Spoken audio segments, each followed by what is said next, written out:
अस्सलाम वालेकुम व्यूअर्स। मैं जरा है ना हुण वेंदा पिया अपनी सब्जी मंडी ते मेरी जरी है ना फॉर्चूनर तैयार है वे देख सकसो देते पाओ सो तुसां फॉर्चूनर को ते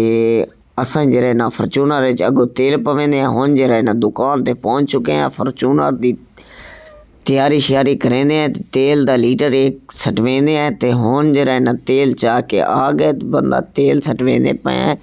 हुण जरा है ना ढक्कन देने आए फॉर्चूनर दा अपनी भी थोड़ी जी तैयारी श्यारी कर गिनदे हैं ते मिलदे हैं ते तो को लो जी मंडी भी आ गई है वे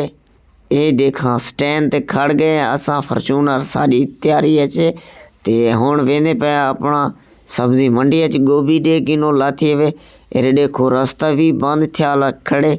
ई बिराक ने असा आ गयूं। अस्सलाम वालेकुम बिरावो ते साकू दे दियो यार हरी मिर्च दे दियो 4 किलो ते टमाटर तुसा 600 रुपये दा मैं नहीं गिनदा मैं को सिर्फ 4 किलो मिर्चां चाहिए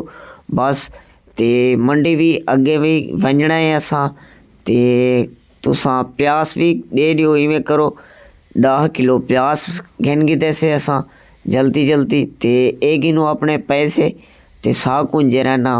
वंजण दियो बेर भी बहुत सारा चंगा है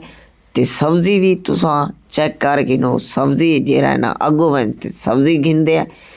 इन दुकान तो अपना गाजर गिनदे हैं गाजर गिन के कूसा गिनदे हैं कूसा गिन के वल पीछे धड़ी है जरी ना मटर दी पवा गिनदे हैं इथो ते गाजर है जरी ना गाजर भी गिनदे हैं। बादल बहुत सारे बने वदन ला खैर भी करे ते हुण जे रहना अपना सारी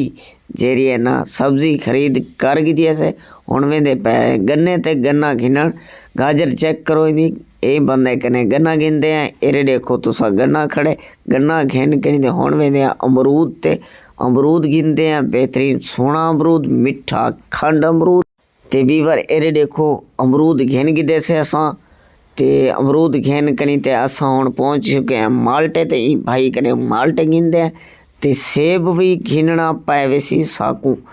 ते बहुत सारा सेब पाए थिया ते हुण गिनदे हैं माल्टा 3 किलो गिनदे पे माल्टा ही बंदे कने बहुत सारा चंगा माल्टा रखी पे माशाल्लाह ये माल्टे हुण तुलेंदे पे से असां ते बाकी भी काफ़ी सारे बंदे अपनी रोज़ी लगे पैन माशाल्लाह ते असें भी जेरा है ना माल्टा घेन के नी ते तुलवा गए थे माशाल्लाह ते हुण जेरा है ना लोग देखो कितना कट्ठे था पर एक डेगरी ते बहुत सारे माल्टे बी जाते भी लाते तुसा देख सकसो ते हुण जेरा है ना असां जेरा है ना सब्जी और फ्रूट क्लियर कर गिदन बिरावा असां जेरा है ना हुण जेरा है ना वेंदे पे अपनी स्टैंड ते अपनी फॉर्चूनर दो ते इथो है जेरा है ना थोड़े जे चावल गिनदे हैं चावल घेन ते हुण जुलदे पे अगो जरा है ना रास्ता बुला के रेड़ा खड़ गए रेड़े कने निकते हैं तो हुण वेंदे पे ते हुण इथो धाने गिनदे हैं थोड़े जे धाने खरीद कर ते हुण जी दुकान वाले तो देखो चेक करो दुकान वाले को बेहतरीन भरी बैठे दुकान ते खुदा हाफिज वेंदे पे सर जी ते अगो जरा है ना रास्ता बुला के ते वरेंदे कुटेंदे पहुंच गए अपना असां अपनी फॉर्चूनर तो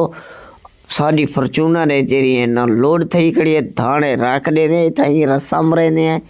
ते इन व्लॉग दा एंड करेंगे थाई अगले व्लॉग ते मिलसू मेरे चैनल को जल्दी सब्सक्राइब मारो बेल आइकन कने दबा दो। खुदा हाफिज।